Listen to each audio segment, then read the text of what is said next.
Happy double-header day, Draft Crafters. It's Dan, it's JP. He's got rocket ships, and we have got our I did that one on show. purpose. I know, you meant to do that one, right?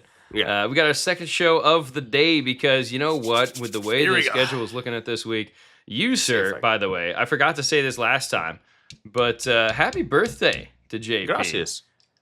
Little trip around the sun got completed again this week, and so you managed and all to be I able want to do... for it is for this not to It's for this not... I'm waiting for it. Let's see it. It's going to. I already know it is. Yeah, I know. Everyone's ready for this. Let's go. Yeah, I'm going to hold it out just a little bit so you can see. That's underwhelming. It didn't. That's very underwhelming. Here it comes. I'm sad. This is not like the other one. There it goes. I'm a little happier. There it goes. There it is. Okay. Yep, it's coming. Now there it is. That was delayed. That was a delayed one. Wow. It's like the can knew we were doing it, was holding for dramatic emphasis. I don't know, man. But yeah, again, this is a doubleheader show. We managed to do two of them on a Friday afternoon, which is not something we can normally do, which is why when I went downstairs to grab the second beverage for the second show and my wife gave me a look of second beer, I was like, shh, it's fine. Everything's fine. Yeah. And now we get to take a sip. But also, cheers to Canada, who's started off their World Cup journey. They're playing Bosnia and Herzegovina right now. They're 10 minutes in, so it's still 0-0. But America plays tonight, and so I have got my other America shirt on, and it is it's in the shape of what there, sir? What's it in the shape of? You'll find out later. I don't want to talk about it yet. Not until I hit you up. Break time. Hit you up at. Wow, that is a different flavor than the last beer I had. Mine is 100% different, and everybody, if you've listened to the last episode, you know it's the others, the SMaSH IPA. Yeah, I'm actually quite curious to get your opinion on that one. We'll get you know there what else is later. interesting? Why is everything capitalized except for the A in SMaSH Hearted? I've got to imagine that is. I don't know if that's related to the. Are those the abbreviations for the hops that they used? No, I get it. You're very, very close. As soon as you said it, it clicked in my brain. So the style of beer is a single malt, single hop. SM, single malt. SH, single hop. There you go. And then the A in the middle is just the and, because it's a single malt and single hop IPA. Hence the capital SM, lowercase a, capital Look at SH. them being clever. Yeah. Good job, Bells. Does that count as wordplay? It's a word and they're playing with it, so it'll work for me. I'll take it. Yeah. But yeah. And I had my little hand towel here and didn't need it. Ready to go. My wish came true. There you are. We will get your take on that as we get to about the halfway mark, and I'll talk about this other one that I got that, again, is a very different vibe to what I had earlier today as well. I didn't show you the last one. Very different color in this one. No, this one's different color because it's a different kind of beer. And mine is lighter because, again, different styles. But that's what's fun because you're going with... Too. Well, yours is still an IPA. Still IPA, yes. Right, exactly. Just different style of IPA. Well, just like we talked about last time, we are going through all of the position groups for college football and where we think the strengths are and the weaknesses are, quite frankly, going into the 2027 season. And again, 2026-27 season. And let's not forget, it's June. Unlike NFL teams that have at least done OTAs by now, and some have done their mandatory minicamps, we're right in the middle of mandatory minicamp season. And actually, it's funny, dude. I was going back through the back catalog. Written a website launched here pretty soon, so you guys can see some of the stuff we talk about all the time. We actually have written down how terrible some of our opinions are. But I was going back through the old episodes. Like our first season doing this, which was right around the 2023 draft, I think, 22 draft. We tried to actually have notes from OTAs and from minicamp. It's impossible. It's all just lies and buzz from beat writers, fluff. Just overhyping and. Yep. It's like I sent you that text today of like 6 trades that could shake up the playoffs. I'm like, you guys have nothing to write about right now, do you? Correct. This is the only slow period of the NFL season. My favorites when they're like, and I'm just throwing a random name out there. Isaac Tesla's catching everything. Right. And it's like, he ran 2 routes and hit him right in the chest. Right. Well, one of my favorite ones. I could have done that. All right. One of my favorite ones. I can't even remember who it was. The player, and I remember the player. I think it was Deshaun Watson. It was Concepcion, right? Because we talk about how he's not always had the best hands, right? And there was a play that I think they were trying to point out he still isn't catching the ball well. But shocker. Well, no. But here's the thing, though. The play that they used for that, it's like he ran it out with an in-cut back, but by the time he had in-cut back, the pass was already out. So he dove to try to make it, didn't make the catch. I'm like, so is this because of a bad throw and he couldn't catch the ball? Or what point is, that's the dysfunction for the Browns. I think you've already highlighted this, but of all the episodes we've done, the OTA ones were the ones that I absolutely, and I mean this, I despised them. That's why we don't do them anymore. They're just absolute hot trash. Other people who get paid money to sit in the heat of whatever location they're doing their minicamp at, those people can write those stories, and we can click on them if we feel like it. But this is that time of year, which is why we're not doing that, which is why we are starting to look ahead towards next year. We did the offense last time. We believe quarterback is the deepest group on the offensive side of things. We'll see if anything can challenge it on the defensive side. Of course, there's only five. I have a challenge for you. As we do this, I just came to me when you said the word challenge. I'm like, boom, I'm in, because I like the challenges. All right. We got to try to insert whatever position, like with the offense. So like whatever one we start at the bottom today, where does it slide in with the offense? Let's kind of do it. Okay, gotcha. Yeah. Again, there's only 5, not 6, so it won't be a perfect comparison. But yeah, we should see where they rank. Because right now, again, interior offensive line was dead last, and then tight ends 5th. So the question is, do any of the position groupings on the defense get ahead of either of those two? And who do you have at 5? At 5, I have the interior D line. Dude, same. You do? Okay. Yeah. Do you want me to make my case for it, or defense, do you want to go first? I feel like I'd be curious. We may end up the same on defense, only because of how I feel like those groupings were a little more clear to me. But yeah, go ahead. Yeah. Okay. Well, first of all, I would say that I think I would. This is weird because not a single D lineman made my top 32. Oh wow. Okay. I had 2. Right.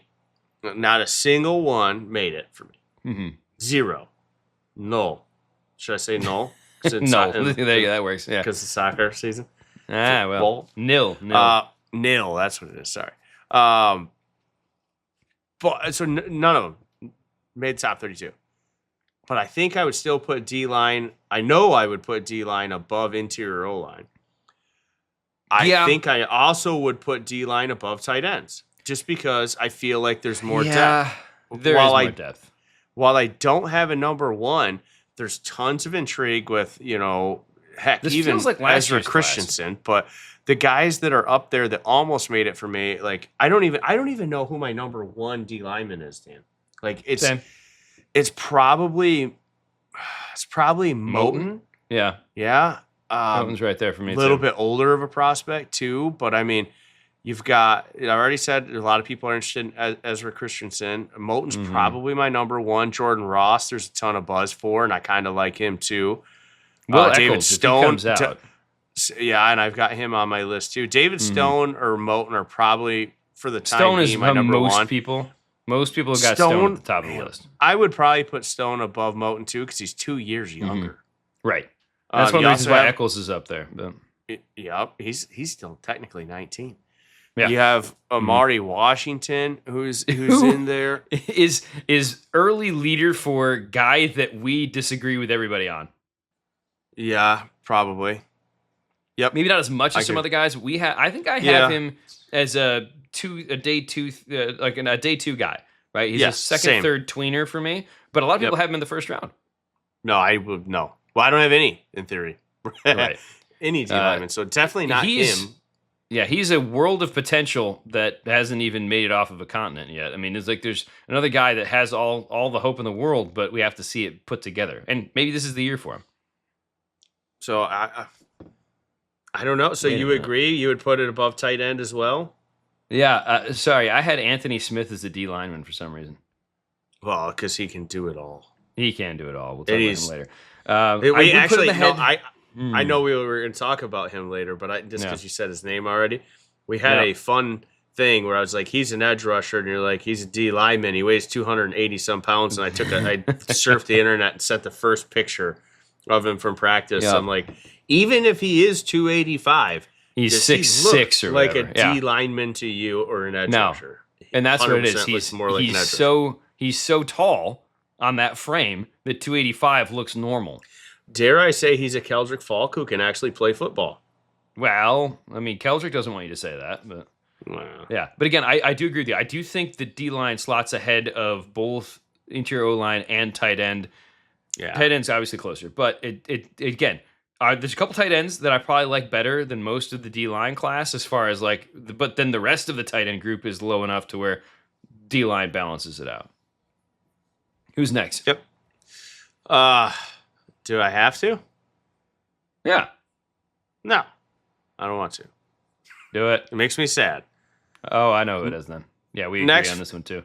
Next for me is linebacker. Yeah, hopefully it changes. And we were spoiled last year. We were. We had the most amazing Mr. Irrelevant in the history of Mr. Irrelevance. I don't care what people say about Brock Purdy. Red Murdoch.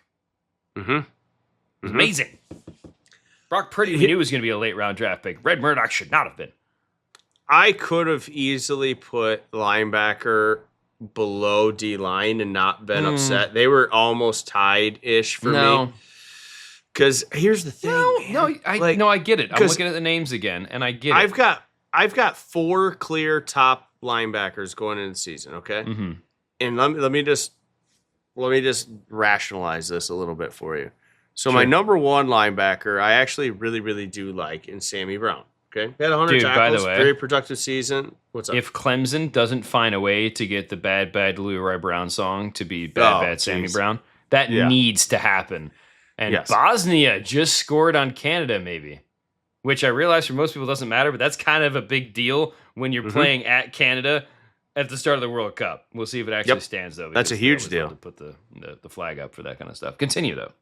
So it's Sammy Brown. 100 tackles, 20-year-old kid, Sammy Brown. Dude had 5 sacks, 13 and a half tackles for loss, very, very productive. I think PFF grades him out terribly, but I don't care. That actually makes me feel even better about it. You have long had an issue with PFF. Yeah, only in certain linebacker positions, bias. Yeah. Yes, they torch linebackers, and it drives me nuts. And I really do think it's how they value, how they grade missed tackles. I think they kill linebackers at a normal position. Tackles. They just need to widen the windows for their color scheme. If a linebacker grades in at 60 even, that's blue for them. You know what I mean? But anyways, so I feel pretty good about him, right? And most people don't even have him. I haven't seen anywhere that has him as a top linebacker. I think I'm the only one, and maybe you as well if you do have him. Maybe places have got him as the second linebacker. Well, that's better than what I had seen when I looked around. But as of today, Tankathon and Mock Draft Database both have him as number 2, but they have him in the second round. Oh, okay. Well, and I have him as the 32nd player on my board of 32. So I don't hate that. Fair. Mm-hmm. But next 2 guys on the list are both the Georgia linebackers for me. Mm-hmm. Yeah, PFF does not have him in the top 100, by the way, Sammy. He's not in the top 100 on PFF right now. Shocker. Right. But of course, they also... this is my knock on PFF's big board piece, right? Not their grading, whatever. The last time they updated their big board was April 28, according to their website. Get out of here. Now, yes, sure, off-season, whatever, but still. Oh, wait, they can't do it, right? Because Sycamore was the guy doing that. I have no idea how that's working for them. Yeah, I have no idea the hole they dug themselves trying to figure that whole mess out. That being said, give us a call, guys. Hey. We'll jump in and we'll help you figure out your algorithm better. There you go. And get the names on there that you should have on there instead of waiting until, a month before draft day and being like, boom, let's put this guy in here. He's good. Anyways. So, yes, the second and third linebackers, I have the 2 Georgia linebackers, and those are just guys who, looked good last year and looked like they should take a step forward this year. Haven't really seen it yet as far as, a superstar linebacker. And then fourth on my list is the guy that you and I have absolutely loved. He plays incredibly well, just injuries, man, and that's Whit Weeks. Sure. I really like Whit Weeks too, but can he stay on healthy? The field? And then you just got some. And I've got Suntarian Perkins in there, that's how I'm saying his name. Not sure if that's how you pronounce it or not, but he might be an edge rusher, but he's too light to even be a linebacker. Yeah. So that's the only thing. Now, and I will say this. I'm reminding everybody. Austin Romaine is still playing football. Yep. He's a solid, smashing downhill linebacker. And I was going to say, so you got Sammy Brown, and you technically have Whit Weeks if he can stay healthy. Then you've got two Georgia guys who have flashed. Who you're not sure about. But then you've got some other guys who just played really well that you don't expect to be like. This explains why I'm putting them above D-line. Because Wingate from Maryland, I've been interested in for a couple years now. Lampron, I was super interested in, who's now at Colorado. Right. Matt Rose, I was super interested in from Stanford. Heineke, I don't know, maybe a little bit. He's another. He's gonna be 26 by the time he gets to the NFL. Hardy from Indiana. You talked about Perkins. You talked about Romaine. I don't think there's any like pure like star talent, but I just feel better about last year. It's a little deeper than what D-line was. Like, I think D-line might have a little more potential for the higher end, like one or two higher end guys, but it doesn't feel as deep as linebacker. Yeah, I think the elite guys maybe, but then the really good guys is where linebacker gets ahead of them. And neither one of us even mentioned Kingston, who's I think the consensus Kingston, number one. Or Villamuasa, sorry. Yeah, from Notre Dame. That's why, because he's from Notre Dame. But yeah, dude, a lot of the top, those guys, like Rasheem Biles in there as well, those are all 20-year-old players right now. We're going to be 21 when the draft rolls around. A lot of these guys are going to go back. Right, and so this might fall below D-line by the end of the season. We will have to do an end-of-the-season power ranking of positions. Since we did this on the front end, we'll have to do it on the back end as well. But I would say linebacker slots in ahead of D-line, which means obviously it's ahead of tight end and interior O-line. But I don't think it's ahead of anything else. Nope. I don't even think it's ahead of a running back, actually. Nope. I don't think so. All right, let's do one more and then we'll take a break. So, what is position group 3 for you? Dude, 3. This is... I really like this position group. Man. It is safety. Pains me to have it at 3. Pains me to have it at 3. Yeah, we're both on track again with this one. I think we are going to have the same list this time. Probably. Dude, and I like this a lot. Safety is the new linebacker for you. Apparently. And safety is above, obviously, the 2 defensive positions. It's above, obviously, the 2 offense that we put at the bottom and tight end interior line. I think it's above. Is it ahead of running back? Yeah. I don't think it's ahead of the other ones, though. I'm not going to put it ahead of... No, I can't put it ahead of wide receiver, which you have behind offensive tackles. I can't put it ahead of either of those, personally. I'm putting it above wide receiver. You're a jerk. I have to. I just have because of your boy, more of a because of your man crush, dude. Who has the hair you wish you had. I feel like I've all of a sudden got like 4 guys that I really like in this position group that I like all of them, dude. But none of them. Number 4 player on my board is Bray Hubbard, who people have ranked around 100. Right, exactly. So stay tuned for that.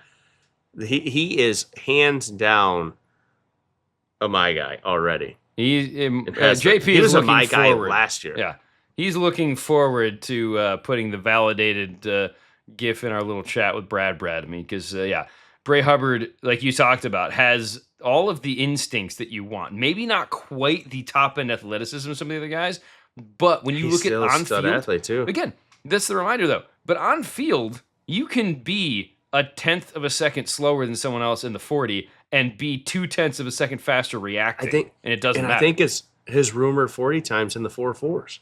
Yeah, that's good enough as a safety. He's not going to be a 4.3. He's not going to be like DT from last year. No. Doesn't have to. He doesn't. Was it 4 picks, 6 pass deflections? Yeah. I mean, but he's not the only one though. No, dude. So I have 4 guys in my top 32. Obviously him. I got KJ Bolden from Georgia, who I absolutely love. I got Tay Johnson from Notre Dame, who I absolutely love. That I haven't seen him that high. Dude, and I had to double take because I have his whole name in there. Bronte Johnson. Oh yeah.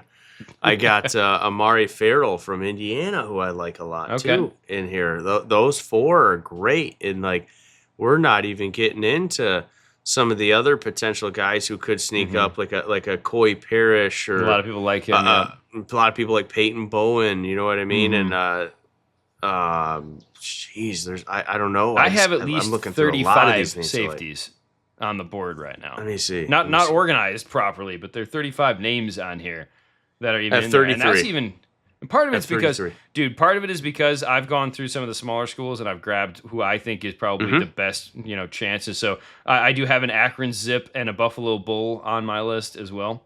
It was just the only guy I think I could find from Akron was Mekhi Flowers. He's more of a UDFA styled guy that has a shot at getting picked. But yeah, that's a future episode. But we haven't even talked about Earl Little Jr., who's a guy who transferred from Florida State to Ohio State, who could be the next. I mean, he's not the next Caleb Downs. I liked him too, but he could be in the same vein of that kind of a player, and he's going to the right offense or defense rather to figure that out. So yeah, safety. I still don't think it's ahead of wide receiver, but it's close. I do. So I might put safety ahead of tackle then, just to spite you. Go for it. That's fine. I like it. The higher Bray Hubbard goes, the better. Yeah, he's 7th on my list because of you. My bad, dude. He's still not. He's so productive. Not top 6 yet. He just looks like he's like the captain of the defense on the field. Hell, he may be. I haven't dug that deep. I just watched the tape with telling you, man. You know what I mean? I think some people don't like the long hair. I think that's what it is. He's got a great opportunity, obviously, this year at Alabama to solidify that and put himself in that conversation for the best safety in this draft. But again, most places when you look at the other, really good too, though. Well, that's what I'm saying. The other places we got KJ Bolden as the top guy, right? He's 13th on Tankathon's board. He's 17th on the mock draft database. Not that we already poo-pooed PFF for what they did with their list, but if you look at what they've got, he's 16th on theirs. So everybody kind of has him right about that same spot in the teens as the top, safety. And Bray Hubbard, just a little FYI, is 48th on the PFF board. And he's sitting... he moved up. He's 89th on Tankathon, and he is not in the top 100, according to mock draft database. So that's probably the one you were more talking about that way. So yeah, that's just where that's at. So I will concede to you that safety is definitely better than the other groups in the defense, but I won't put them ahead of wide receivers personally. Kind of a toss-up for me with tackle right now. Before we get to the top 2, why don't you talk about the beer that didn't explode on you? Dude, so it's the SMaSH Hearted. I think I like it better than the Change of Heart. Do you know what hop and what malt or whatever it used on there? Do they have that on the can? Because that would be good information. And if they don't, it's like, what in the world are they making it to not put those numbers on there? According to Untap, it's brewed only. The beer is brewed with only one malt. It's the Gold Pils Vienna. Okay. I guess I'm not super in on the knowing the difference of the malts. That's it. Yeah, we're not. And one hop. I have no idea how to say this. Dulcita. Dulcita. Yeah. Dulcita. But you want to say Dulcita. No, it's got Dulcita. It better be Dulcita. Because that just fits. Oh, dude, I'm so mad that I read this before I did my take now. Oh, go ahead. Now nobody will believe me. No, I believe you because you don't fake that crap. Go ahead. And here is the whole reason I was going to say that I think I like it better. And I think it's because it's been like 90 degrees the past couple days. And there's something in here that was like a fruity note, and even though it was kind of tropical, like I'm kind of digging it. Like it's just fitting like the weather better. I'm seeing the tasting notes. It's not even in a tasting note. It's just in the thing on here. Now they got some crazy stuff in here. I guess I don't hate the mango honeydew, what they're saying in there. Touch of coconut, absolutely not. Honey, absolutely not. But dude, when I first took a sip, if you go back and watch the show, and I did kind of like that thing, it was like a peachy, like a hoppy peach. A hoppy peach is what I was going to call this. And for some reason, I'm just really digging it. I would definitely buy this variety pack again. I promise you. Peach was my note. I was gonna call it. I wasn't gonna call it the piney peach because that's got a better ring to it. But there's not like the pineness on here. It's more of just a flatter, more mellow hop. Like the other one was way hoppier and piney. But this does have an IPA hop. But dude, that's peach. There's peach in there. I know it. Then peach is one of the. It's literally tasting notes. How much flavor can be pulled from a single malt, single hop? Features strong aromas of peach, mango, honeydew, with a touch of honey and coconut. So see, I don't hate no, again, coconut honey, absolutely not. Don't hate the mango honeydew. Peach, 100%. That's the one that I had. There you go. So I do not have tasting notes to go with, but we both have Kalamazoo beers today. So you're drinking a Bell's beer this show, and I decided to go with this bad boy that I found at Horrocks from One Well. That is a Tequila Barrel-aged Gose. So you already wouldn't like it. Great and awful. Yeah, you already wouldn't like it because it's a lime Gose, so it's very much basically they're trying to make a margarita beer, and dare I say, they kind of succeeded in making a margarita beer. I will say this. I also love at the top they have all our beers are rigorously Bigfoot tested and Wizard approved. So basically, One Well is leaning into being ridiculous, and I can always appreciate that. But the fact that they took the barrel aging to a different level, because you see barrel aged stuff, and usually it's bourbon barrel ages. Most beer is bourbon barrel that they age in, right? This is a tequila barrel age, which fits perfectly for the Gose vibe, which is generally a little sour without being too sour, a little salty sour, which is, again, lime. This is them trying to make a margarita in a beer. And unlike other margarita style beers, this is probably one of the better ones. Now, mind you, it's also $5.69 for the beer, right? So this wasn't a cheap pint necessarily, not like your Prairie Stouts you're gonna have at some point. But this is still a higher priced can. But again, at the same time, you're going to pay $7 at a store or at a restaurant, anyways, getting this. So it is pleasant. It is, again, this is a great beer, and again, they brewed it probably for Cinco de Mayo, but this is a great beer for 80 degrees. Like, this is the kind of beer. So if you don't mind a little tartness, I know you're not as big a fan of the tart. You like bitter, but not tart. If you don't mind the tartness, this would be great. This is the kind of beer that I would drink while my wife's having a margarita. Now, I'd probably also have a little margarita too, because tequila. I would not have a margarita. I'd be more apt to have what you're having, not a margarita. You know what you do though. This is the kind of. You know what a JP margarita is? It's a shot of tequila and a beer. Just room temperature pour tequila, no ice, no salt, no lime. I was going to say, you've heard of the concept of a Boilermaker, right? Yes. Now, a lot of people have. It's a beer with a shot of bourbon in it. This is like a tequila maker. I would put a shot of tequila in this and really enjoy it, and then potentially fall over soon after. Nah. Could be, not you, me. I don't know, we'll see.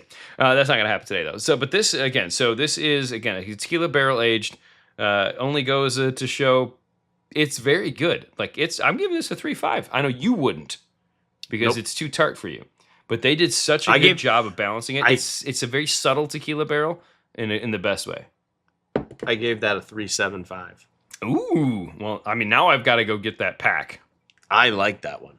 I don't generally get packs because I don't feel the need to drink 5 of a thing.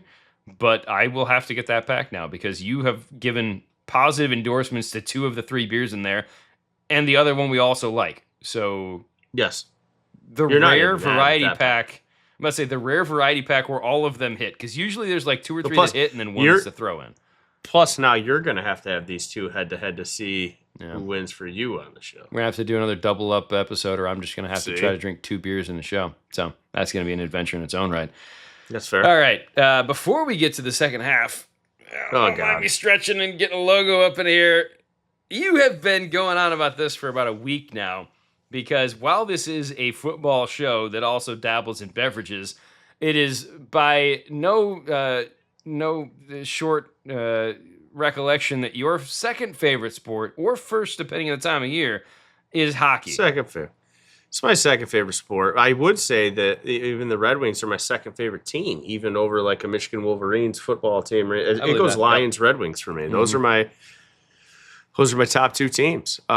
It came out recently that Dylan Larkin, after a decade, 11 years with the team and 10 years not being in the playoffs, a man who kind of took the mantle of the Red Wing from, Yzerman and some of the guys before him, not the same level, but still the guy who's the recognizable face of the franchise, wants out of the franchise and gave them a short list of teams that he wanted to go to. There's so many reasons why this is an absolute bitch move. Go ahead. In no particular order. How about we just start with dude, you you are a Michigan man. Like, you grew Right. up in Michigan. You went to Michigan. You got drafted by the Red Wings. This was your absolute scripted dream come true. Mm-hmm. You know what I mean? And for you to turn your back on your dream scenario team just because After you got didn't paid. make the play. Well, hey, don't get ahead of me. I'm trying to do these in potential order. For you to turn your back on the team as a captain and just say, hey, I'm sad I'm not in the playoffs. I'm going to run. I'm going to take my ball and go home and go somewhere where it's better. It has like LeBron James vibes, and he's nowhere near as good as LeBron James just because he always runs to go to it. Yeah, I don't care. Yeah. No, but anyways, you're not wrong. You're not wrong. And it's like, dude, you're part of the problem. You're the captain of this team. You are the best player on the team. You are the main reason, except for maybe GM. You could maybe blame Stevie. Yeah, I'm coaching to extent too, sure. I'm just saying, you are the main sure, coaching, but player-wise, you're the main reason we're not making the damn playoffs, right? So for you to do everything I just said, Michigan man, you've been there, you're the part of the problem, maybe the biggest piece of it. Now you factor in, I guess I'll just say what you said, you're under contract for 5 more years with this team. This isn't like, hey, my contract's ending or this or that, blah, blah, blah, blah, blah. No, dude, you signed up for this a while ago and said, I'm in it for the long haul. We're gonna do this. You know what I mean? And then you bitch out. This is an NBA style move. Yeah, and then there's other pieces of this too, like you said, like, and you're only going to give them a 3-team option on your no trade clause. Yeah, you have that right, but again, bitch move. And also, here's the thing though, too, dude, you're only didn't have 30. To put out. You're not. It's not like you're 35 years old. It's not chasing a ring at the end, Stafford. Yeah, it's not like I only have a couple years. Yeah, so there's no chance that. Great topic to bring up. When Stafford left Detroit, it's like, yep, we want to go see him win a ring. Every Michigan person was rooting for the Rams to see him get a ring. Justin Verlander. There were T-shirts. Yep, they stuck it out. Those guys stuck it out, gave everything they had to bring that city a championship. Time expired. Let them go make their run to get there. This was the timing is this complete. If he waited 4 years to do this and he was 34 years old and only had 1 year left in his contract and the Red Wings still sucked, to be like, for the love of God, would somebody trade Larkin so he can have a shot at this thing? Just, I don't know. I hate everything about it. Hate it. Absolutely. Well, and again, I want to mention, like, not only with the fact that he's under contract, that he's played for this team, that he made the choice to be a part of it. He did not have to publicize the teams he wanted to go to. He could have slipped a note. That was could have slipped a note out, to the guys. Yeah, I know, but my all point these GMs talk, and you know that they're inevitably, especially if you're one of the 3 teams that are on the list, you're gonna let that shit out as fast as you can because now leverage is in your court. Right, but I'm not gonna give you what he's worth because you only got 3 options. I know, but they're going back to your point. These GMs talk. Okay, cool. So either him or his agent is the dick here. One of those two let people know, and that's you don't do that to a franchise. I mean, I want to know from Dylan Larkin's perspective, what went so horribly wrong besides you getting annoyed that you couldn't. Again, this comes back to Dylan Larkin as a player, as a captain. I think Stevie Y told him, like, dude. Like, you're the captain. Right. Here's my perspective as, second favorite team. Big Red Wings fan. Dylan Larkin was pretty damn solid captain when things are going well. When things aren't going well, he doesn't give me captain vibes. He's not out there leading or rallying the troops. Right. Hence the reason why I say you're part of the problem. And I think Stevie gave him that feedback. And I think, it keeps coming up. We're going to put ease on all these shows lately. He's being a bitch. Well, again, look, some guys are able to rise to the moment. And I think anyone can be a leader. I don't think that that's necessarily something you're born with specifically. I think some people are more predisposed to it. But it's so far pretty clear that Dylan Larkin is a great hockey player who is not a great leader. Because this team, you got to remember, the Red Wings have been in playoff position the last couple of years. And both years, they faded hard down the stretch. Mm-hmm. Great captains, great leaders don't let their teams fade, barring crazy injury or something spectacular. And again, I think it's a punk move. I hope Detroit gets enough to offset, what they're giving up. But they won't at the end of the day, they won't until Stevie plays hardball and says, "Okay, we'll let this thing carry into the season until you expand that list." Right. Expand that list, and I'll move you. Sure. And they're gonna. And it's going to be very interesting to see the way this plays out, because we've got now a series. Like, I don't want him on the team if this is going to be his attitude. Personally. Like, no, I'm sorry, you don't want to be here. Don't play him. Right. Don't play him. I've said this, dude. That's my attitude that I've said a long time. Obviously, I found someone to marry, so we're good there. But for the longest time with dating, it's like, if you don't want to date me, I'm not interested then. Because why am I going to try to bend over backwards to get you interested in me when you're not? Right. Like the Red Wings, you'd love for them to just be able to go, fine, get out. But there's too much money tied up in him right now to just say, get out. That's a shitty thing. Like, you got 5 years of this left. And that's the point of signing a contract. Same thing with Jacoby Brissett fighting right now because he didn't think he was going to be a starter. Now he's a starter. He wants more money. You signed a contract. If you didn't believe in yourself enough, or the team didn't, you should have signed a 1-year deal, not a 2-year deal. Go play. So, what drives me nuts about the 3-team list is because, despite me being so salty, he is one hell of a hockey player. Okay? Yeah, he's great. On the ice. Best player on the team. Mm-hmm. He's got one of the most cap-friendly contracts in the entire league. I will give him that. Without that, he's still worth, a prospect or two and a first-round pick. Factor in everything how valuable that contract is. Like, his contract's so good, he's worth more than a center that's better than him, just because of what you can do. Seriously. With the extra money, yeah. With the extra money, when you factor in how good he is and the contract he's on and whatnot, you could get multiple first-round picks and a few prospects for him. But because you gave him a 3-team list, it's not going to happen. Right. Yep. Then again, look, hey, the one nice thing about the NHL... We will lose that trade. Yeah. The one nice thing about the NHL is it only takes one stupid GM to give you something crazy. So the Red Wings have to hold out hope for that. But thank you for everyone who's not a hockey fan, who maybe just skipped ahead to the next part of this episode to be able to get back to the football. But JP needed to get that off his chest. And I'm sure this is not the last time I did. Whine about it. I really did want you to vent a little bit. I think it's cathartic. It's good for you to vent a little bit. And we'll see where the rest of that plays out as well. You better believe whenever that deal ends up happening, we'll comment on it as well. But let's get back to football. And let's get back to the last two position groups on defense and where they rated across the offense. Who do you have at 2? Because this is going to determine whether or not we are tied all the way through. 2 is cornerback. Yep, we agree. All the way down on defense, man. But where does it slot in, first off? Initial first glance... Is it ahead of tackle or wide receiver for you? Oh, wait, you already put line. Would you put? You put safety ahead of wide receiver because you're a jerk. Yeah, and I think this is above ahead of tackle. Even I think so. I got it neck and neck with wide receiver. I'm gonna have to think about it. I think I have it above tackle, and here's the reason why. Leonard Moore is one of the best corners I've seen in a minute. Well, actually, that's a lie.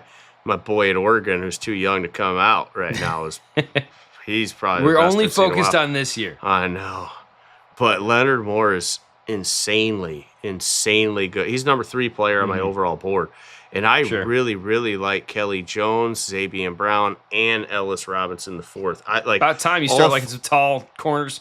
All 4 of those guys, all 4 are in my top 16. Sure. Yeah, I really like this cornerback class, and that's just the 4 that are in the 16. There's other guys that I like a lot, that could move up and around, but I don't even need to get into those names. Those 4 guys are also good. And here's what I'm talking about, dude. Between the 4 of them, that's 13 interceptions between the 4 of them just last year, and it's 31 pass deflections. Yeah, that's nice. These guys are insanely productive and good, and they're not playing at, small schools or small competition. Right. I mean, this is Notre Dame and all SEC. And they're not the guys who are like the 5'9" tweeners that you're hoping could be a slot corner. Like, these dudes are 6 foot plus. And this feels like, I will agree. I will put corner in ahead of tackle, and I think I will put it ahead of wide receiver. Yeah. It's tough. Corner's looking really good this year. Yeah. Dude, it is really good. And this isn't even the top position today. Yeah, we haven't talked like Jontez Williams and some other guys that are a little bit smaller, but still really effective. Yeah. It's insane. Jeez. Because, dude, I like Bryce Pollock for Texas Tech a lot. I like Zach Lutmer from Iowa, John Nestor from Minnesota. Right. Jeez, oh, Pete. I really like these guys. Solid number of guys. Yeah. This is, it's intriguing because of the way that my guy the game Xavier is played Scott, these days. if he comes back healthy, I really like Xavier Scott too. Right. Yeah, and that's another if for him, certainly. But that's the thing that's intriguing, because the way the game is played these days, you need 3. Like we joked about last episode about teams in the NFL seem like they need 3 tight ends. You need 3 corners these days. Mm-hmm. I mean, just for sub packages, but also if you're in Detroit, you need about 8 corners. But you need guys because players will go down, and because of how pass happy the league is, you need players who can match up in different ways.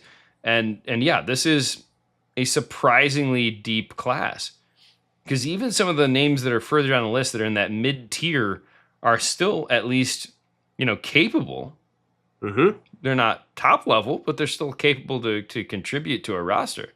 Yeah, because again, you look at, as we always do, break down this 30 to 35 corners that go every year. So that still feels like it's going to be, roughly in the same window, but it does feel like the level is a notch above what we've seen in the last couple seasons. Maybe 2 notches. But well, it's definitely notches above some of the position groups we've seen in the defense right now. And then I guess the last spot, here we go, edge rusher. Where does that rate?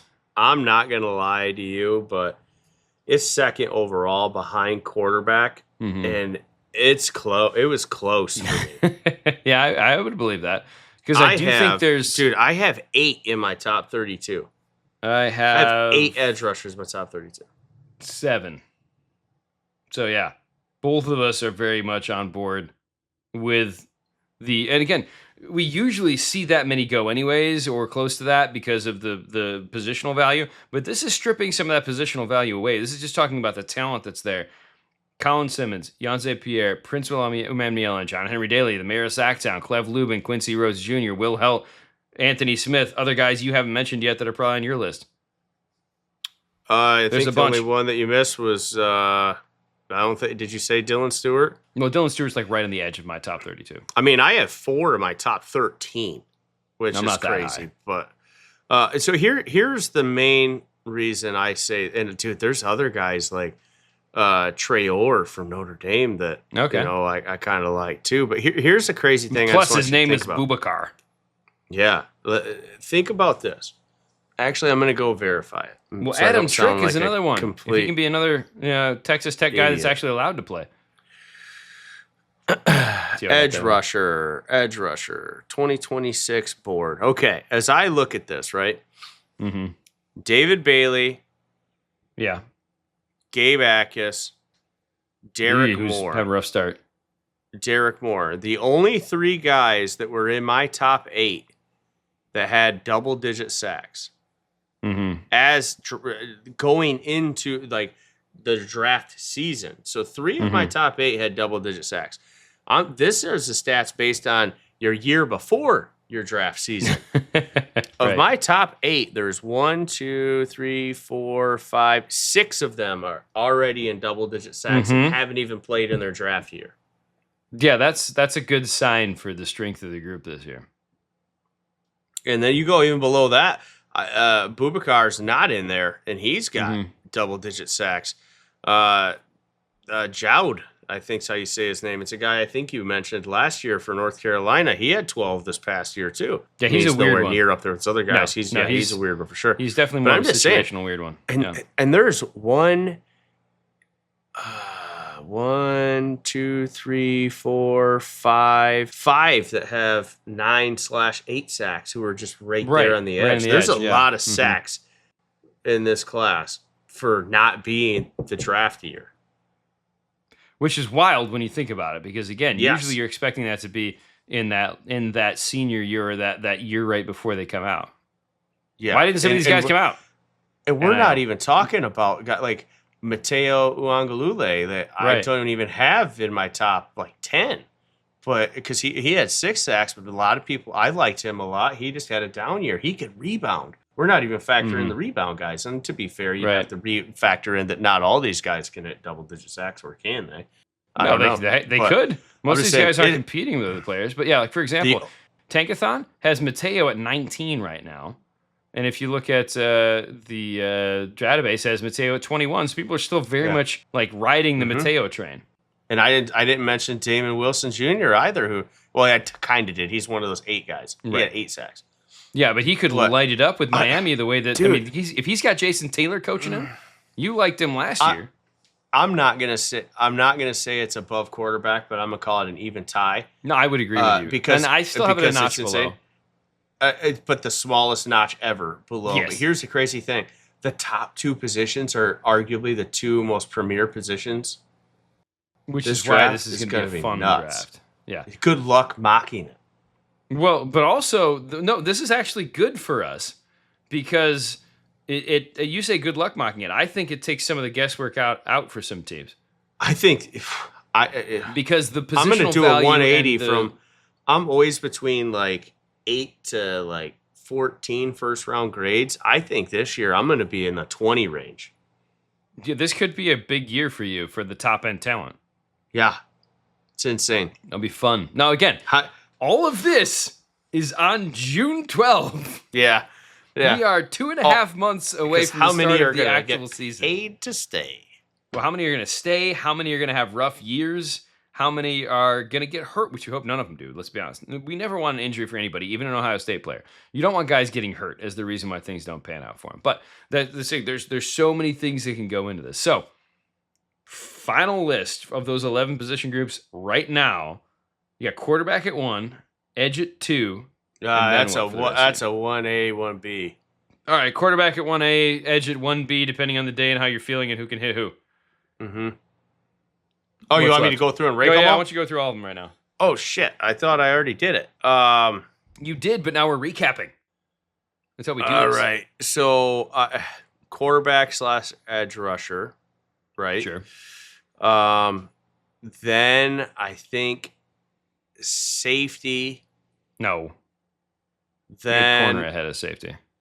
Oh, yeah. So, quarterback, edge rusher at the top. Then cornerback. Oh, man. Yeah, cornerback's definitely 3. And then I think 4 and 5 is the same thing as 1 and 2. Safety and tackle are dead even. Put them however you want. Don't care. Which I disagree with you, because I put wide receiver and then safety tackle. But then I'm going to go wide receiver. Wrong. Then I'm going to go running back. Sure. Then, oh, gosh. Then I'm going to go... It's got to be linebacker next, right? Or do you... Because you got linebacker at a tight end. It's got to be linebacker, right, D-line, tight end, interior line. Yep, I think that sounds about right now. And again, a lot of that will be affected as we go through this whole season, see who pops, who doesn't, whatever. But what we can tell you is, can we say this, are we more excited about this draft class than last draft class? Infinitely. There you go. That's the fun part. And that's what gives us the rest of this summer to start looking into these players a little bit deeper. In fact, once we get done talking about some of where the NFL is at, because that's going to impact where these guys are going to end up next year, then we're going to start getting into looking team by team throughout college and figuring out who we think is going to pop. It's coming up the next couple of weeks. Off season is in full effect. We're going to have a lot of fun the next couple of months here with Draft Draft.